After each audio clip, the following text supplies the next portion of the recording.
ಶರಣು ಶರಣಾರ್ಥಿಗಳು ಆತ್ಮೀಯ ವೀಕ್ಷಕರೇ, ಹೇಗಿದ್ದೀರಿ ಎಲ್ಲರೂ? ಎಲ್ಲರೂ ಚೆನ್ನಾಗಿದ್ದೀರಿ ಅಂತ ಅಂದ್ಕೊಳ್ತೀನಿ. ಆತ್ಮೀಯ ವೀಕ್ಷಕರೇ, ಉತ್ತರ ಕರ್ನಾಟಕದ ಹಾಗೆಯೇ ಎಲ್ಲ ಭಾಗಗಳಲ್ಲಿಯೂ ಕೂಡ ಕೆಲವೊಂದಿಷ್ಟು ಹಬ್ಬದ ಆಚರಣೆಗಳಲ್ಲಿ, ಅಂದರೆ ಗಣೇಶ ಚತುರ್ಥಿ ಹಾಗೆಯೇ ದೀಪಾವಳಿಯ ಶ್ರೀ ಲಕ್ಷ್ಮೀ ಪೂಜೆಯಂದು ನೈವೇದ್ಯಕ್ಕೆ ನಮಗೆ ಸಿಹಿ ತಿನಿಸುಗಳು ಸಾಕಷ್ಟು ಬೇಕು. ಸಾಕಷ್ಟು ವಿಧ ವಿಧವಾದ ಸಿಹಿ ತಿನಿಸುಗಳನ್ನ, ಖಾರದ ತಿನಿಸುಗಳನ್ನ ಮಾಡಿ ನಾವು ನೈವೇದ್ಯವನ್ನು ಮಾಡ್ತೀವಿ. ಹಾಗೆಯೇ ಕರ್ಜಿಕಾಯನ್ನು ಕೂಡ ವಿಧ ವಿಧವಾಗಿ ತಯಾರಿಸಿ ನಾವು 5 ಥರದಲ್ಲಿ ಕರ್ಜಿಕಾಯಿಯನ್ನು ಮಾಡಿ ಶ್ರೀ ಲಕ್ಷ್ಮೀ ಪೂಜೆಯಂದು ಹಾಗೆ ಗಣೇಶ ಚತುರ್ಥಿಯಂದು ನೈವೇದ್ಯವನ್ನು ಮಾಡ್ತೀವಿ. ಹಾಗಾಗಿ ಬನ್ನಿ ಆತ್ಮೀಯ ವೀಕ್ಷಕರೇ, ಕರ್ಜಿಕಾಯನ್ನು ವಿಧ ವಿಧವಾಗಿ ಹೇಗೆ ತಯಾರಿಸ್ತೀವಿ, ಹಾಗೆ ಅದಕ್ಕೆ ಪೂರ್ವ ತಯಾರಿಯನ್ನು ಹೇಗೆಲ್ಲ ಮಾಡ್ಕೊಂಡಿರ್ತೀವಿ ಅಂತ ನಾನು ನಿಮಗೆ ಇವತ್ತು ಹೇಳ್ಕೊಡ್ತಾ ಇದ್ದೀನಿ. ಇವಾಗ ನಾವು ಮೊದಲಿಗೆ ತುಳಿಯನ್ನು ಮಾಡಿ ಇಟ್ಕೊಳ್ಳೋದಕ್ಕಿಂತ ಮುಂಚೆ, ಕರ್ಜಿಕಾಯಿ ತುಳಿಯೋಕ್ಕಿಂತ ಮುಂಚೆ ನಾವು ಹಿಟ್ಟನ್ನು ಕಲಸಿ ಇಟ್ಕೊಳ್ಬೇಕಾಗತ್ತೆ. ಹಾಗಾಗಿ ನಾನು ಇವಾಗ ಒಂದು ಬುಟ್ಟಿಗೆ ಹಿಟ್ಟನ್ನು ಜರಡಿ ಹಿಡಿತಾ ಇದ್ದೀನಿ. ಮೈದಾ ಹಿಟ್ಟನ್ನು ತೆಗೆದುಕೊಂಡು ಸುಮಾರು 2.5 ಕಿಲೋ ಒಂದಷ್ಟು ನಾನು ಕರ್ಜಿಕಾಯನ್ನು ಮಾಡ್ತಿರೋದ್ರಿಂದ ಅದಕ್ಕೆ ದೊಡ್ಡದಾದ ಬುಟ್ಟಿನೇ ಬೇಕಾಗತ್ತೆ. ಹಾಗಾಗಿ ಹಿಟ್ಟನ್ನು ಜರಡಿ ಹಿಡಿದು ಇಟ್ಕೊಂಡಿದ್ದೀನಿ. ಇದಕ್ಕೆ ಒಂದಿಷ್ಟು ಉಪ್ಪನ್ನು ಹಾಗೆ ಒಂದಿಷ್ಟು ಚಿರೋಟಿ ರವೆಯನ್ನು ಇವಾಗ ನಾನು ಸೇರಿಸಿದ್ದೀನಿ. ಕರ್ಜಿಕಾಯಿ ಚೆನ್ನಾಗಿ ಬರಬೇಕು, ಗುಳ್ಳೆ ಗುಳ್ಳೆಯಾಗಿ ಏಳಬೇಕು ಅಂದರೆ ಇದಕ್ಕೆ ಎಣ್ಣೆಯನ್ನು ನಾವು ಚೆನ್ನಾಗಿ ಕಾಯಿಸಿ ಹಾಕಬೇಕು. ಹಾಗಾಗಿ ನಾನು ಇವಾಗ ಎಣ್ಣೆಯನ್ನು ಹಾಕಿದ್ದೀನಿ. ಎಣ್ಣೆ ಎಲ್ಲ ಚೆನ್ನಾಗಿ ಮಿಕ್ಸ್ ಆದ ನಂತರದಲ್ಲಿ ಸ್ವಲ್ಪ ಸ್ವಲ್ಪ ನೀರನ್ನು ಹಾಕಿ ಸೇರಿಸ್ತಾ ನಾವು ಹಿಟ್ಟನ್ನು ಕಲಿಸಿಕೊಳ್ಬೇಕಾಗತ್ತೆ. ಹಿಟ್ಟು ತುಂಬ ಗಟ್ಟಿಯಾಗಿರಬೇಕಾಗತ್ತೆ. ನಂತರದಲ್ಲಿ ನಾನು ನಿಮಗೆ ಇದನ್ನು ತಿಳಿಸ್ತೀನಿ. ಇವಾಗ ನಾವು ಕರ್ಜಿಕಾಯಿಗೆ ತುಳಿಯನ್ನು ಮಾಡಿಕೊಳ್ಳೋಣ. ಕರ್ಜಿಕಾಯಿಗೆ ತುಳಿಯನ್ನು ಮಾಡ್ಕೊಳ್ಳಿಕ್ಕೆ ಮೊದಲಿಗೆ ನಾವು ಬೆಲ್ಲವನ್ನು ಜಜ್ಜಿ ಇಟ್ಕೊಳ್ಬೇಕಾಗತ್ತೆ. ತುಂಬ ಬೆಲ್ಲ ಮೆದುವಾಗಿರಬೇಕಾಗತ್ತೆ. ಇದು ತುಂಬಾ ಮೆದುವಾಗಿತ್ತು. ಇದು ಉಂಡೆ ಮಾಡ್ತಾರಲ್ವ, ಆ ಒಂದು ಉಂಡೆಗೆ ಚೆನ್ನಾಗಿತ್ತು ಬೆಲ್ಲ. ತುಂಬ ಜಿಗಿಯಾಗಿ ಇತ್ತು, ಜಿಗಿಯಾಗಿತ್ತು. ಆದರೆ ಇದರಲ್ಲೇ ನಾನು ಕರ್ಜಿಕಾಯಿ ಮಾಡಬೇಕಾಗಿತ್ತು, ತುಂಬ ಬೆಲ್ಲ ಇದ್ದಿದ್ದರಿಂದ. ಹಾಗಾಗಿ ಈ ಒಂದು ಬೆಲ್ಲವನ್ನು ಜಜ್ಜಿಕೊಂಡು ಇದಕ್ಕೆ ನಾವು ಪುಟಾಣಿ ಹಿಟ್ಟನ್ನು ಹಾಕಿಕೊಳ್ಬೇಕಾಗತ್ತೆ. ನೀವು ಹುರಿಗಡಲೆ ಹಿಟ್ಟು ಅಂತೀರಲ್ವ, ಅದನ್ನು ನಾವು ಚೆನ್ನಾಗಿ ಇದರ ಜೊತೆಗೆ ಬೆಲ್ಲದ ಜೊತೆಗೆ ಮಿಶ್ರಣ ಆಗೋ ಹಾಗೆ ನೋಡ್ಕೊಳ್ಬೇಕಾಗತ್ತೆ. ಇದು ಸರಿ ಹೋಗದೆ ಹೋದರೆ ನಾವು ಮಿಕ್ಸಿನಲ್ಲಿ ಇದನ್ನು ಚೆನ್ನಾಗಿ ಪೌಡ್ರ್ ಮಾಡಿಕೊಳ್ಬೇಕಾಗತ್ತೆ. ಇವಾಗ ನಾನು ಮಿಕ್ಸಿಯಲ್ಲಿ ಹಾಕಿಕೊಳ್ತಾ ಇದ್ದೀನಿ. ಮಿಕ್ಸಿಯಲ್ಲಿ ನಾವು 1-2 ರೌಂಡ್ ತಿರುಗಿಸಿದರೆ ಈ ರೀತಿ ತುಂಬ ಚೆನ್ನಾಗಿ ಪುಡಿ ಆಗುತ್ತೆ. ಇದು ಕರ್ಜಿಕಾಯಿ ತುಳಿಗೆ ಪರ್ಫೆಕ್ಟಾಗಿ ಇದು ರೆಡಿಯಾಗಿದೆ. ಹೀಗೆ ಎಲ್ಲ ಒಂದು ಮಿಶ್ರಣವನ್ನು ನಾನು ಮಿಕ್ಸಿನಲ್ಲಿ ಹಾಕಿಕೊಂಡು ಈ ರೀತಿ ಪುಡಿಯನ್ನು ಮಾಡಿ ಇಟ್ಕೊಂಡಿದ್ದೀನಿ. ಇವಾಗ ಇದಕ್ಕೆ ನಾನು ಎಳ್ಳನ್ನು ತೊಳೆದು ಹಾಕಿದ್ದೀನಿ. ಹೊಲದಲ್ಲಿ ಬೆಳೆದಿರ್ತಕ್ಕಂಥ ಎಳ್ಳು, ಹಳ್ಳು ಅದು ಇರುತ್ತೆ ಅಲ್ವಾ, ಕಲ್ಲು ಇರುತ್ತೆ. ಹಾಗಾಗಿ ಇದನ್ನು ಚೆನ್ನಾಗಿ ತೊಳೆದು ಒಣ ಹಾಕಿದ್ದೆ. ಇವಾಗ ಅದನ್ನು ತೆಗೆದುಕೊಂಡು ಇವಾಗ ಹುರಿತಾ ಇದ್ದೀನಿ. ಎಳ್ಳನ್ನು ನಾವು ಚೆನ್ನಾಗಿ ಘಮ ಘಮ ಪರಿಮಳ ಬರೋವರೆಗೂ, ಅದು ಚಟಪಟ ಅಂತ ಸಿಡಿಯೋವರೆಗೂ, ಈ ರೀತಿ ಚಟಪಟ ಅಂತ ಸಿಡಿಯೋವರೆಗೂ, ಅರಳು ಹುರಿದಾಗಿ ಸಿಡಿಯೋ ಹಾಗೆ ಅದನ್ನು ಹುರಿಬೇಕಾಗತ್ತೆ. ಇವಾಗ ಚೆನ್ನಾಗಿ ಹುರಿದ ನಂತರದಲ್ಲಿ ಇದನ್ನು ಒಂದು ಪ್ಲೇಟಿಗೆ ಹಾಕಿಕೊಂಡಿದ್ದೀನಿ. ಇವಾಗ ನಾವು ಹಾಗೆಯೇ ಶೇಂಗಾವನ್ನು ಹುರಿದಿಟ್ಕೊಳ್ಬೇಕಾಗತ್ತೆ. ಶೇಂಗಾ ಕೂಡ ಘಮ ಘಮ ಪರಿಮಳ ಕೊಡುತ್ತೆ, ರುಚಿಯಾಗಿರುತ್ತೆ. ಹಾಗಾಗಿ ಎಳ್ಳು ಮತ್ತು ಶೇಂಗಾವನ್ನು ನಾನು ಹುರಿದು ಇಟ್ಕೊಂಡು ಸ್ವಚ್ಛ ಮಾಡಿ ಇವಾಗ ಅದನ್ನು ಮಿಕ್ಸಿ ಜಾರಿಗೆ ಹಾಕಿಕೊಳ್ತಾ ಇದ್ದೀನಿ. ಅದರ ಜೊತೆಗೆ ಕೊಬ್ಬರಿ ತುರಿಯನ್ನು ನಾವು ಹೆರ್ಜಿ ಇಟ್ಕೊಳ್ಬೇಕಾಗತ್ತೆ. ಆ ಒಂದು ಕೊಬ್ಬರಿ ತುರಿಯನ್ನು ಕೂಡ ನಾನು ಇದರಲ್ಲಿ ಸೇರಿಸ್ಕೊಳ್ತಾ ಇದ್ದೀನಿ.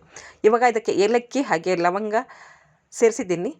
ಈ ರೀತಿ 4 ಡಬ್ಬಿಗಳಲ್ಲಿ ನಾನು ಹಾಕಿ ಇಟ್ಕೊಂಡಿರ್ತೀನಿ. ಇವಾಗ ಎಳ್ಳು ಮತ್ತು ಶೇಂಗಾದ ಮಿಶ್ರಣ, ಕೊಬ್ಬರಿ ಮಿಶ್ರಣ ಈ ರೀತಿಯಾಗಿದೆ ಮಿಕ್ಸಿನಲ್ಲಿ. ಇವಾಗ ನಾನು ಕೊಬ್ಬರಿಯನ್ನು ಸ್ವಲ್ಪ ತುರಿಯನ್ನು ತೆಗೆದಿಟ್ಕೊಂಡಿದ್ದೆ. ಕೊಬ್ಬರಿ ತುರಿಯನ್ನು ಹಾಗೆ ಎಳ್ಳನ್ನು, ಶೇಂಗಾ ಪುಡಿಯನ್ನು ಮತ್ತು ಏಲಕ್ಕಿ ಪುಡಿಯನ್ನು ನಾನು ಇವಾಗ ಈ ಒಂದು ಕರ್ಜಿಕಾಯಿ ತುಳಿಗೆ ಸೇರಿಸ್ತಾ ಇದ್ದೀನಿ.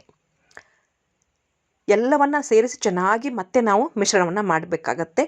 ಎಲ್ಲ ಹದಗಳು ಅದಕ್ಕೆ ಸೇರಿದಾಗ ಮಾತ್ರ ಅದು ತುಂಬ ಚೆನ್ನಾಗಿ ತುಳಿ ರುಚಿಕರವಾಗಿರುತ್ತೆ. ಈ ರೀತಿ ನಾವು ಕೈಯಲ್ಲಿ ಹಾಕಿ ಅದನ್ನು ಮುಟ್ಟಿಗೆಯನ್ನು ಮಾಡಿದಾಗ ಅದು ಉಂಡೆ ಆಗಬೇಕು. ಅಂದಾಗ ಮಾತ್ರ ಕರ್ಜಿಕಾಯಿ ತುಳಿಗೆ ಬೆಲ್ಲ ಸರಿಯಾಗಿದೆ ಅಂತ ಅರ್ಥ. ಇವಾಗ ನಾವು ನಾದಿ ಇಟ್ಕೊಂಡಂತಹ ಹಿಟ್ಟನ್ನು ಮತ್ತೆ ಇನ್ನೊಮ್ಮೆ ನಾದಿಕೊಳ್ಬೇಕಾಗತ್ತೆ. ಗಟ್ಟಿಯಾಗಿ ನಾದಿಕೊಂಡಾಗ ಮಾತ್ರ ಎಲೆಗಳನ್ನು ನಾವು ನಮಗೆ ಯಾವ ಹದದಲ್ಲಿ ಬೇಕೋ, ಎಷ್ಟು ತೆಳುವಾಗಿ ಬೇಕೋ ಅಷ್ಟು ರೀತಿ ಲಟ್ಟಿಸ್ಕೊಳ್ಳಿಕ್ಕೆ ಸಾಧ್ಯ ಆಗುತ್ತೆ. ಹಾಗಾಗಿ ತುಂಬ ಚೆನ್ನಾಗಿ ಗಟ್ಟಿಯಾಗಿ ಹಿಟ್ಟನ್ನು ನಾದಿಕೊಳ್ಬೇಕಾಗುತ್ತೆ. ಇವಾಗ ನನ್ನ ಎಲ್ಲ ಸಹೋದರಿಯರನ್ನ ಕರೆದುಕೊಂಡು ನಾನು ಕರ್ಜಿಕಾಯನ್ನು ಮಾಡ್ತಾಯಿದ್ದೆ. ಅಮ್ಮ ಊರಲ್ಲಿ ಇರಲಿಲ್ಲ, ಅಮ್ಮ ಊರಿಗೆ ಹೋಗಿದ್ದರು. ಹಾಗಾಗಿ ನಾವೆಲ್ಲರೂ ಸೇರಿ ಕರ್ಜಿಕಾಯನ್ನು ಮಾಡ್ತಾಯಿದ್ದೀವಿ.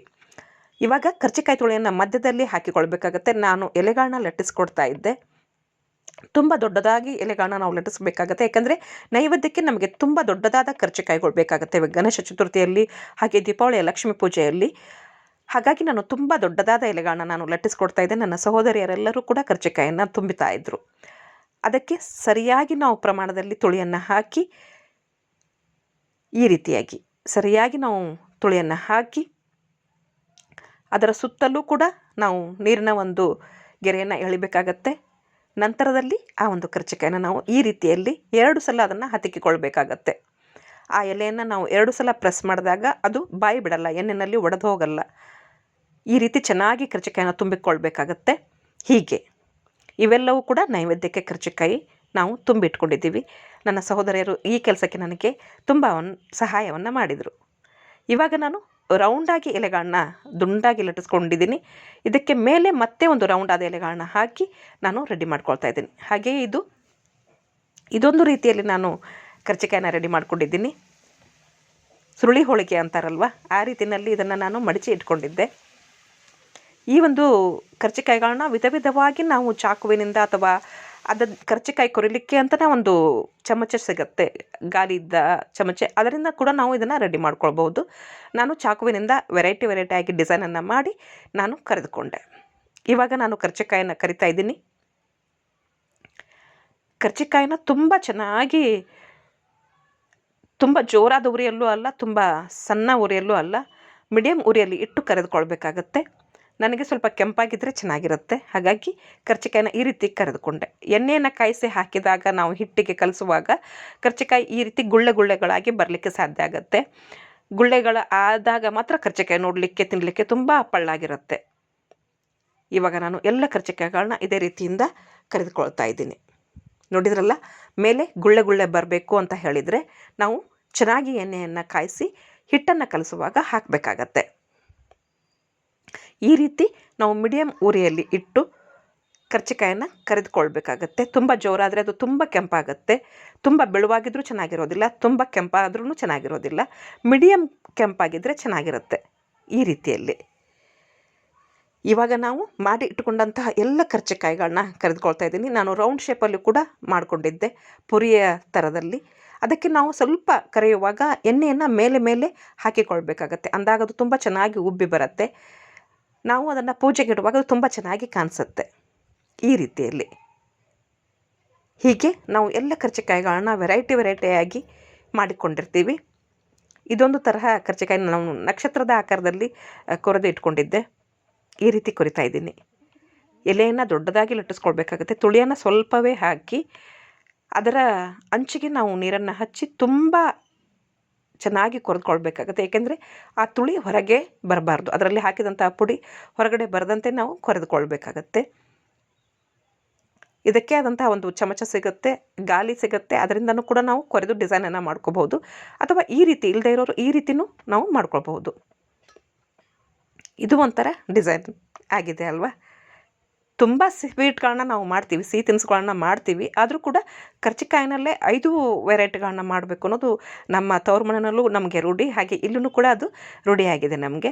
ಇವಾಗ ಇದು ತ್ರಿಕೋನದ ಆಕಾರದಲ್ಲಿ ನಾನು ಈ ಥರ ಕೊರೆದುಕೊಳ್ತಾ ಇದ್ದೀನಿ. 3 ಕುಬಸದ ಗಳಿಗೆ ಅಂತ ಹೇಳ್ತಾರೆ ಉತ್ತರ ಕರ್ನಾಟಕದ ಕಡೆ. ಈ ರೀತಿ 3 ಕಡೆ ಅದನ್ನು ಮಡಚಿಟ್ಕೊಂಡು ಅದನ್ನು ನಾವು ಮತ್ತೆ ನೀರನ್ನು ಹಚ್ಚಿ ಮಡಚಿ ತ್ರಿಕೋನದ ಆಕಾರದಲ್ಲಿ ಇಟ್ಕೊಳ್ತೀವಿ. ಒಂದು ರೌಂಡ್ ಶೇಪ್, ಒಂದು ಕರ್ಜಿಕಾಯಿ, ಒಂದು ಸುರುಳಿ ಹೋಳಿಗೆ, ಒಂದು ನಕ್ಷತ್ರ, ಹಾಗೆ ಒಂದು ಕುಬಸದ ಗಳಿಗೆ ಥರ. ಈ ಥರ 5 ಥರದಲ್ಲಿ ನಾವು ವೆರೈಟಿಗಳನ್ನ ಮಾಡಿಕೊಂಡು ಕರ್ಜಿಕಾಯಿಗಳನ್ನ ಕರಿತೀವಿ. ಇದಕ್ಕೂ ಕೂಡ ನಾವು ಮೇಲಿನಿಂದ ಎಣ್ಣೆಯನ್ನು ಹಾಕಿಬೇಕಾಗತ್ತೆ. ಕರೆದುಕೊಳ್ಳುವಾಗ ಮೇಲಿನಿಂದ ಎಣ್ಣೆಯನ್ನು ಹಾಕಿಕೊಂಡಾಗ ಅದು ಚೆನ್ನಾಗಿ ಉಬ್ಬಿ ಬರುತ್ತೆ. ಈ ರೀತಿ ಉಬ್ಬಿ ಬಂದಾಗ ಅದು ನೋಡಲಿಕ್ಕೆ, ನಾವು ನೈವೇದ್ಯಕ್ಕೆ ಇಡಲಿಕ್ಕೆ ಅದು ತುಂಬ ಚೆನ್ನಾಗಿ ಕಾಣಿಸುತ್ತೆ. ಹೀಗೆ ಎಲ್ಲ ಕರ್ಜಿಕಾಯಿಗಳನ್ನ ನಾವು ಎಣ್ಣೆಯನ್ನು ಮೇಲೆ ಸ್ವಲ್ಪ ಪ್ರೆಸ್ ಮಾಡಿ ಹಾಕ್ತಾ ಕರೆದುಕೊಳ್ಬೇಕಾಗತ್ತೆ. ಇದೇ ರೀತಿಯಲ್ಲಿ ಸಾಕಷ್ಟು ವಿಧದಲ್ಲಿ ಕರ್ಜಿಕಾಯಿಗಳನ್ನ ಮಾಡ್ತಾರೆ. ಉತ್ತರ ಕರ್ನಾಟಕದಲ್ಲಿ ಸಾಕಷ್ಟು ನೈವೇದ್ಯಗಳಿಗೆ, ಊರಿಗೆ ಹೋಗುವಾಗ, ಬೀಗರಿಗೆ ಕಟ್ಟುವಾಗ, ಸಾಕಷ್ಟು ಪೂಜೆ ಪುನಸ್ಕಾರಗಳಿಗೆ ಕರ್ಜಿಕಾಯನ್ನು ಮಾಡದೆ ನಾವು ನೈವೇದ್ಯವನ್ನು ಮಾಡೋ ಹಾಗೆ ಇಲ್ಲ.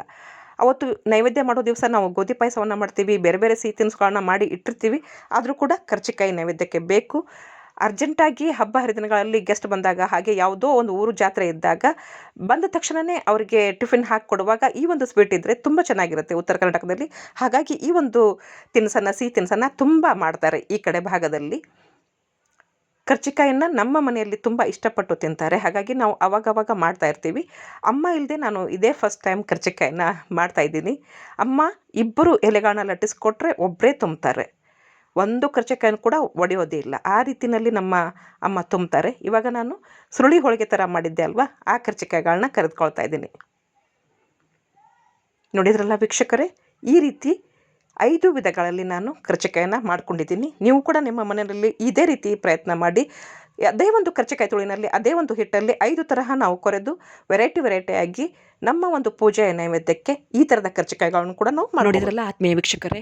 ಶೇಂಗಾ, ಎಳ್ಳು, ಕೊಬ್ಬರಿ ಹಾಗೆ ಬೆಲ್ಲವನ್ನು ಚೆನ್ನಾಗಿ ಬಳಸಿಕೊಂಡು ರುಚಿಕರವಾಗಿ ನಾವು ಕರ್ಜಿಕಾಯಿನ ಹೇಗೆ ಮಾಡೋದು ಅಂತ ನೀವಿನ್ನೂ ನನ್ನ ಚಾನಲ್ಗೆ ಸಬ್ಸ್ಕ್ರೈಬ್ ಆಗಿಲ್ಲ ಅಂದರೆ ಸಬ್ಸ್ಕ್ರೈಬ್ ಮಾಡ್ಕೊಳ್ಳಿ. ಲೈಕ್ ಮಾಡಿ, ಶೇರ್ ಮಾಡಿ, ಕಮೆಂಟ್ ಮಾಡಿ. ಈ ಒಂದು ವಿಡಿಯೋ ಲೈಕ್ ಆಗಿದ್ದರೆ ಕಮೆಂಟ್ ಮಾಡಿ ತಿಳಿಸಿ. ಧನ್ಯವಾದಗಳು.